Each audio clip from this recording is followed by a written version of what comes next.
Hey, what's going on, guys? Jay here. So I am here with, I keep calling him the captain, but his name is Aaron. So this man here actually lives on cruise ships. How long you been on ships now? Full time, I've been living on ships since April. Since April? Yeah, you plan on continuing this? That's right, yeah. Okay, so he said he's going to be on ships forever. Yeah. Look, guys, before we get into the interview, of course, hit that like button, subscribe, check out our amazing travel partners, our sponsored touring plans, link in the description box below. So tell me your story. How did you go from, living on land with the commoners, the regular people, to now living on cruise ships? Well, it was really the pandemic that changed it for me. Same here. Same here. Right, exactly. And so before this, before I started cruising, I was a structural engineer.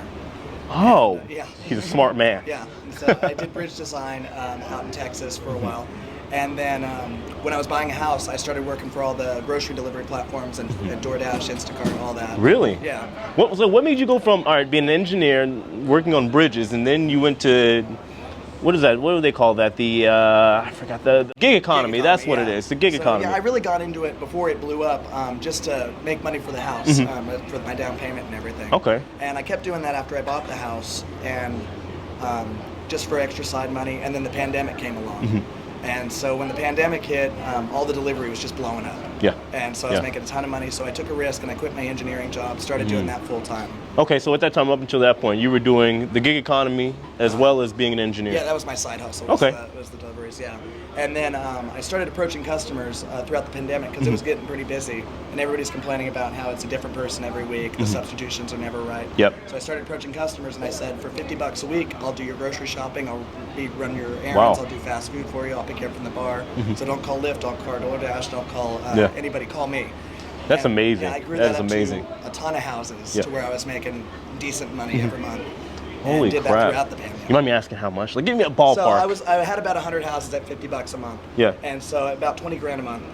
And Guys, this goes to show. I mean, even I think I told you earlier when we had met. I was an Uber driver for 6 years, and I was doing Uber literally all day, every day, Uber and Lyft, while I was building my YouTube channel. Nice. And honestly, there were times I usually make around like $5 grand a month. It was more than enough for me to survive. It was just a lot of work, and then YouTube came along, pandemic comes along, and then boom, here we are. So it goes to show you.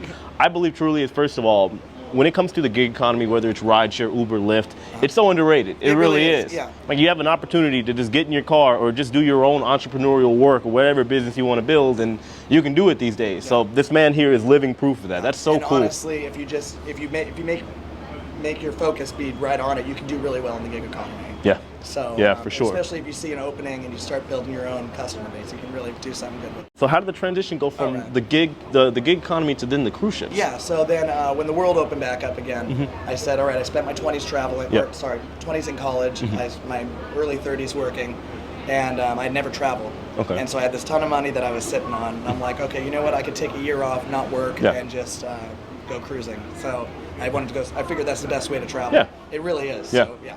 Yeah. And so October was my first cruise back from the pandemic, and then I did one a month until April.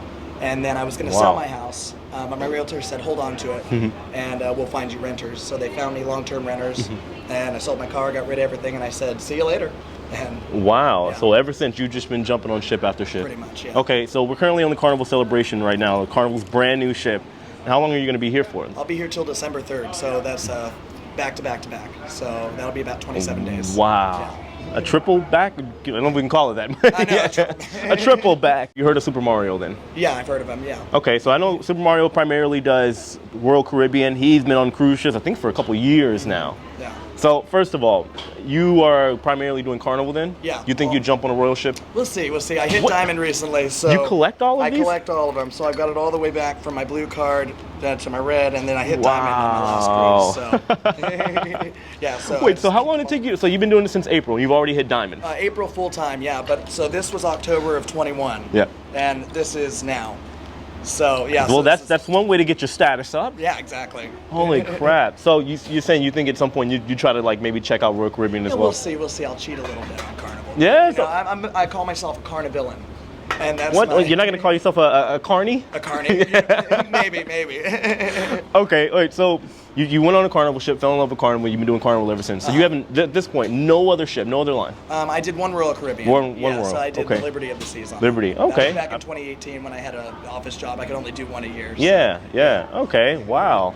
So he says he's going to cheat on Carnival. So you think you could ever go on like let's say a newer royal ship, like let's say Wonder, for example, and fall in love with that, and then want to do those Oasis class ships? If I do go somewhere else, it'd be for the bigger ships, because I mean, just the experience of getting on a ship. The Celebration is beautiful though, so if you get a chance, go on the Celebration. It is. I haven't done Mardi Gras yet. This is the biggest class of ship that I've done. I'm loving it. Well, Mardi Gras last year is my favorite ship so far, and I sail with everybody. At least like when it comes to the mainstream lines, Royal Caribbean, of course, NCL, I sail with them, right? MSC. I mean, I fall in love with all of them. To a certain extent, I think that every cruise line does something better than everyone else. Absolutely, yeah. Everybody's Carnival got their niche, yeah. Yeah, you know, Carnival, we've talked about Carnival, I believe, has the best people. They have, if you want a party atmosphere, they definitely got it as well. Royal Caribbean has the ships that kind of blow you away. At least the Oasis class, where you'll get on the ship and you're like, wow, they put that on a cruise ship? They all do something a little bit different. But as far as Carnival then, so have you been on any of the smaller ships, or you just strictly mega ship guy? Yeah, no, I've done almost every class of ship except for the Fantasy class. Fantasy? So, yeah, but I really like the Conquest class, so that's almost... I was just on the Conquest. The day, so 2 days prior to getting on this ship, I was on the Conquest. Okay. I was on the Paradise, and I got off the Paradise, got on Conquest, got off of Conquest, came over here. Okay. Nice. So I think at some point I'm probably going to circle back. I want to do the Vista class. I heard. Have you done any of the Vista class yet? I heard it's everybody's favorite. Yeah, Panorama is amazing. Yeah. Vista's great. I haven't done the Horizon yet. Look, the only reason I wanted to go on the Panorama, they have it on the Horizon too, the little bike, the bike track. Yeah. Is it fun? It is. Wait, so you get to go right over the ocean. Okay. So when it comes to, let's say, the experiences on board, Bolt, what do you think? I haven't done Bolt yet. I think that's my plan for later today. Okay. So, I've done Bolt now on Mardi Gras, and I've done Bolt here. Okay. So when I was on Mardi Gras, it was $15 for one rotation. The ride is less than a minute. Right. But now it's 15 and you get 2 rotations. Oh, really? I did it yesterday, which I think is a nice step up. Yeah, exactly. I was saying 2 to 3 last year, which at least they're listening. I heard that they might, rumors, right? I don't want to spread it, but they're saying they might up the price for, like, I guess the inaugural week to like $19, 20, something like that. Okay. But either way, I would say it is a cool experience to have on board. The water slides, as soon as we get in a warmer climate, I'm jumping on it. Absolutely. Yeah. That's the only, like, for me, I haven't got a full experience of the ship yet, so I can't really judge. And I always say with the inaugurals too, there's going to be some kinks that need to be worked out. I've heard little things here and there with the room. Some people are saying that the toilet hasn't worked or the elevator. I've heard about a few leaks. Yeah. You haven't had any experiences yet, have you? No, I haven't. I've seen people stuck in an elevator though. Really? Yeah. I was upset that it wasn't me, because I think that would be a great story. Yeah. But other people, obviously, you don't want to get stuck in an elevator. You know how long they were stuck for? Yeah, 45 minutes, I think. 45 minutes. Yeah, so, but it happens on a new ship. Yeah. Look bad. No. And I always say that. You know, an inaugural, it is what it is, right? There's always kinks to work out. They got to get a good flow going, a good system going, no matter how long. Even Carnival's been in service for 50 years. Right.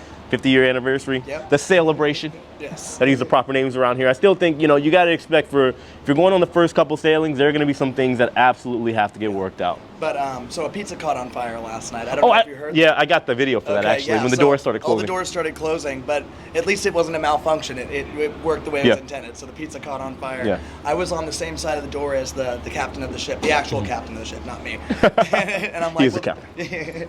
This is the, I'm like, well, at least we're on the side with the captain, so we're on the safe side. Yeah. So, but. I was on the side with the pizza. Oh, yeah. Well, I mean, there was no smoke or anything like that. It was fine. Okay. Yeah, I was listening to the solo guitarist that was playing, and all of a sudden the alarms go off, the door starts closing, and she's like, "Is that my percussion in the background?" That I got going? I'm like, "No, it's just because you're on fire."